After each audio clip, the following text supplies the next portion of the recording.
Assalamualaikum warahmatullahi wabarakatuh. Bertemu lagi dengan saya Jena Arifin SPDI, penyuluh agama Islam fungsional di Kementerian Agama Kabupaten Garut. Insya Allah pada saat ini saya akan menyampaikan tema makna Idul Fitri menurut pendapat Ibnu Abbas. Saudara, Alhamdulillah wa syukur ala ni'amillah. Kita sudah selesai melaksanakan ibadah puasa di bulan Ramadan. Mudah-mudahan Allah Subhanahu wa Ta'ala menerima ibadah saum kita, qiyamul lail, tadarus Al-Quran, dan amal-amal yang lainnya. Mudah-mudahan diterima oleh Allah Subhanahu wa Ta'ala.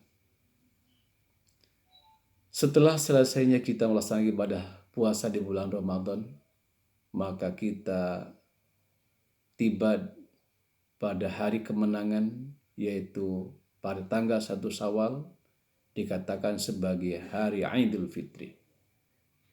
Yang mana pada hari Idul Fitri ini, diri kita bersih daripada dosa, daripada noda, bagaikan kertas yang putih, ataupun ibaratkan seorang bayi yang baru lahir dari rahim ibunya.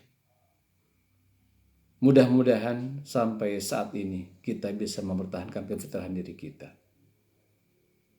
Bahkan mudah-mudahan sampai datangnya bulan Ramadan yang akan datang, insya Allah. Mengapa? Karena menurut pendapat Ibnu Abbas dikatakan bahwa lil mu'mini khamsatu ayadin, bahwa bagi setiap pribadi muslim, pribadi muslimat, bagi mukmin mukminat, begitupun diri kita selaku pribadi muslim ataupun muslimat, bahwa Idul Fitri itu ada 5 macam. Yang pertama, kullu yaumin yamuru 'alal mu'mini wala yaktubu 'alaihi dzanbun fahiya yaumu'id. Yaitu setiap hari, baik hari-hari yang telah kita lewati ataupun hari yang sedang kita jalani, begitupun hari yang akan kita lewati. Apabila pada hari-hari tersebut tidak ada catatan kejelekan pada amal diri kita, maka setiap hari kita akan mengalami Id.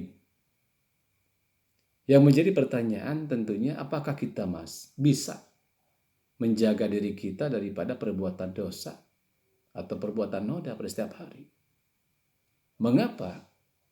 Karena kalau kita jujur pada diri kita, tentunya pada setiap hari, setiap saat masih banyak koplah daripada taat ibadah kepada Allah Subhanahu wa Ta'ala.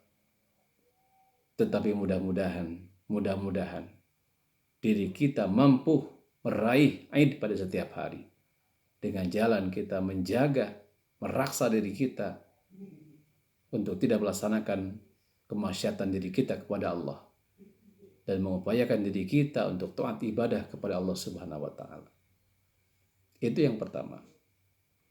Yang kedua, yang dikatakan Id menurut pendapat Ibnu Abbas, al-yaumul ladzi yakhruju fihi minna dunya bil iman wasyahadah wa ismati min kaidi syaitan fahiya yaumu'id. Yaitu hari ketika kita berpindah dari kehidupan dunia, berpindah ke kehidupan akhirat.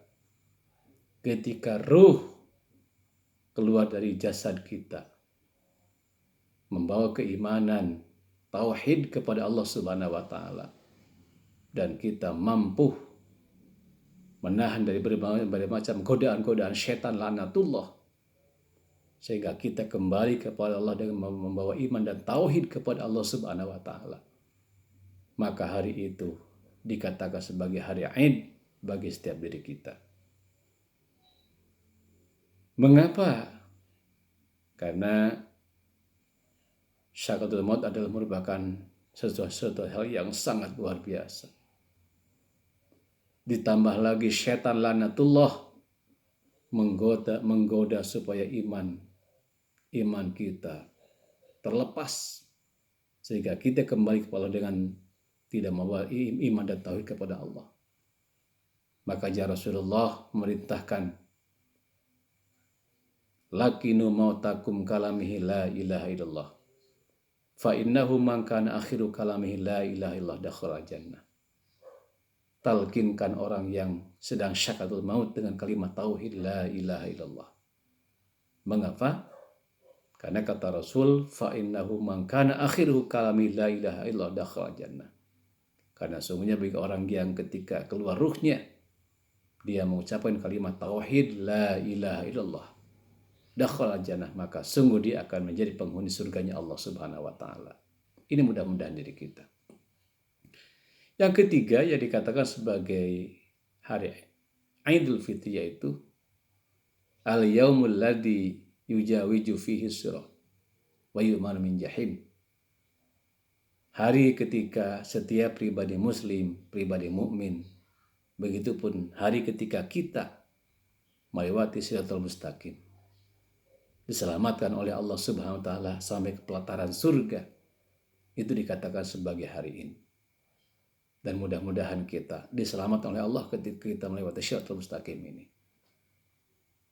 Dan kita pada setiap saat, setiap waktu, terutama ketika kita melaksanakan sholat 5 waktu, kita selalu berdoa kepada Allah ketika membaca suratul Fatihah.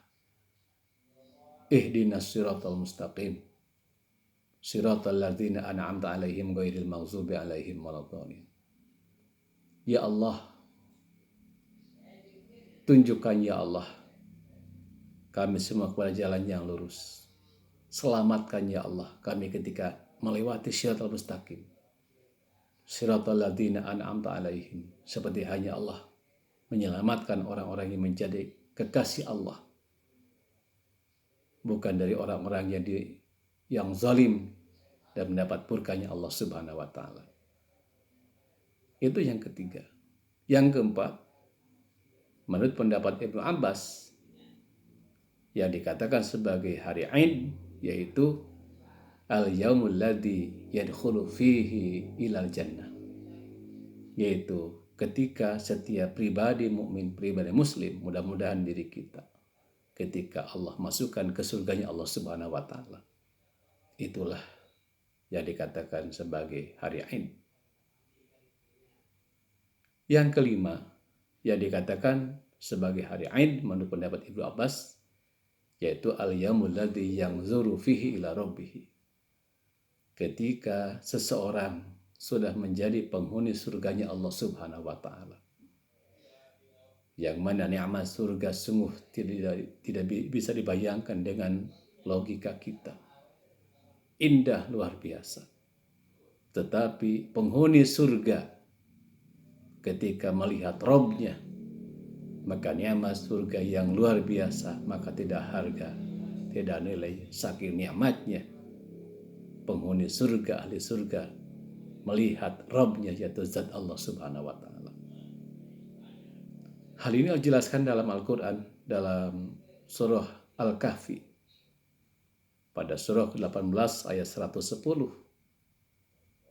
Allah berfirman, "Faman kana yarju liqa'a rabbih falyamal 'amalan shalihan wa la yusyrik bi'ibadati rabbih ahada." Barang siapa orang yang mengharap, menginginkan melihat zat Allah nanti di surganya Allah, maka apa yang kita laksanakan ketika hidup dunia ini? Maka ada 2 cara. Pertama, falyamal amalan sholihan. Maka kita mesti melaksanakan amal-amal soleh ketika kita hidup di dunia ini. Yang kedua, wala yusyrik bi'ibadati rabbi ahada.